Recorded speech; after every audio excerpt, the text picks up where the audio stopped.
तलाक देने का आरोप लगाने वाली पत्नी के खिलाफ पति ने एसएसपी कार्यालय पहुंचकर की शिकायत। 3 तलाक का आरोप लगाने वाली पत्नी के खिलाफ आज पीड़ित पति ने एसएसपी कार्यालय पहुंचकर न्याय की गुहार लगाई है।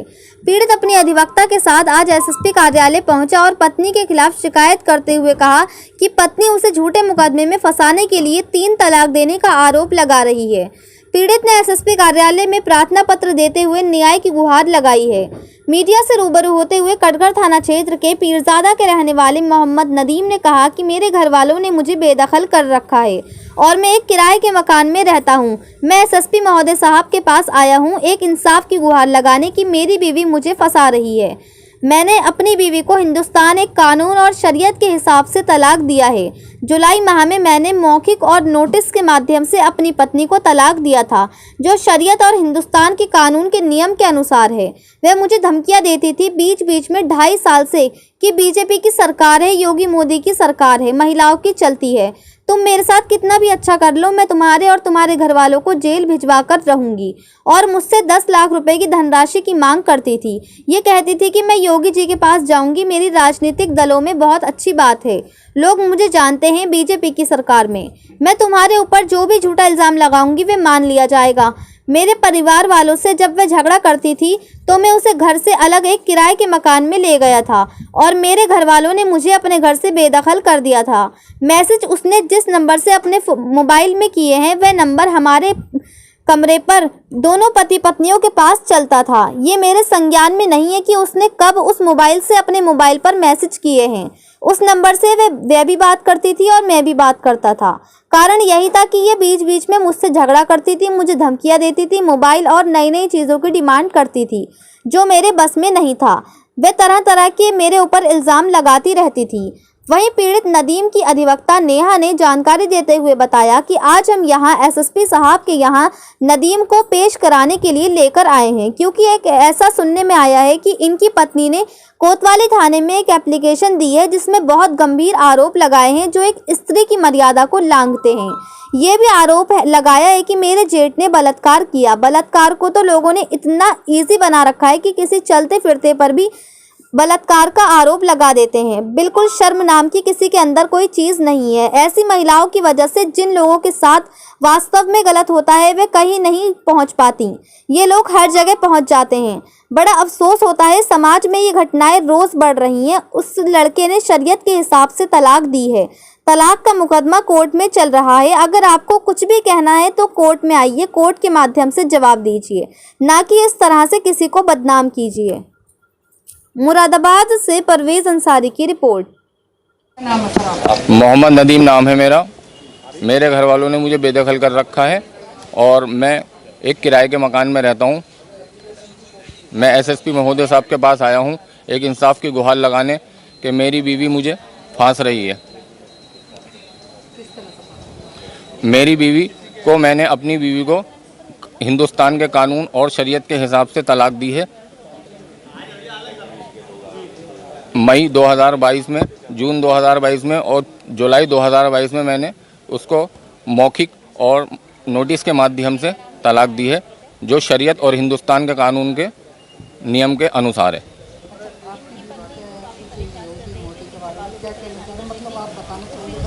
वो मुझे धमकियां देती थी बीच बीच में 2.5 साल से कि मैं तुम्हें योगी बीजेपी की सरकार है, हमेशा महिलाओं की चलती है, तुम मेरे साथ कितना भी अच्छा कर लो, कुछ भी कर लो, मैं तुम्हारे घर वालों को और तुम्हें जेल भिजवा के रहूँगी। और मुझे 10 लाख रुपए की धनराशि की मांग करती थी।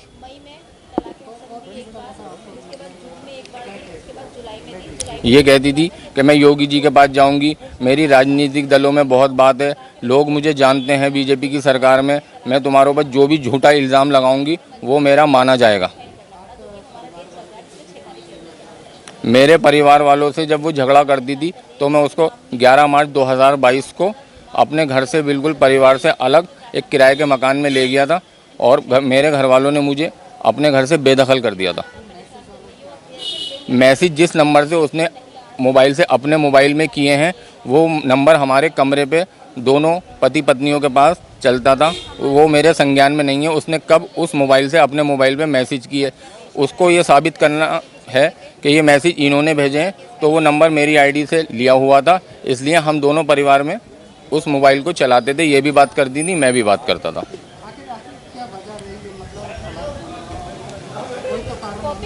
कारण यही था कि ये मुझे बीच बीच में धमकियां देती थी। ये मुझसे बार बार हर बात पे झगड़ा करती थी, नई नई चीज़ों की डिमांड करती थी जो मेरे बस में नहीं था। मोबाइल मांगना, नई नई चीज़ें मांगना, दूसरों की चीज़ें देख के उस पर झगड़ा करना, तरह तरह के मेरे ऊपर इल्ज़ाम लगाती रहती थी हमेशा। ये अपने परिवार वालों के ज़्यादा से ज़्यादा संपर्क में रहती थी, जो इससे कहते थे कि ज़बरदस्ती कर और इससे पैसे की डिमांड कर, नहीं तो इल्ज़ाम लगाने की धमकी दे दे। जी, मेरा नाम नेहा एडवोकेट है। मैं नदीम की एडवोकेट हूँ और आज हम यहाँ नदीम को एसएसपी साहब के यहाँ पेश कराने के लिए लेकर आए हैं, क्योंकि ऐसा सुनने में आया है कि उसने कोतवाली थाने में एप्लीकेशन दी है जिसमें बड़े गंभीर आरोप लगाए हैं, जो कि एक स्त्री की मर्यादा को लांघते हैं। यही आरोप लगाए हैं कि मेरे जेठ ने बलात्कार किया।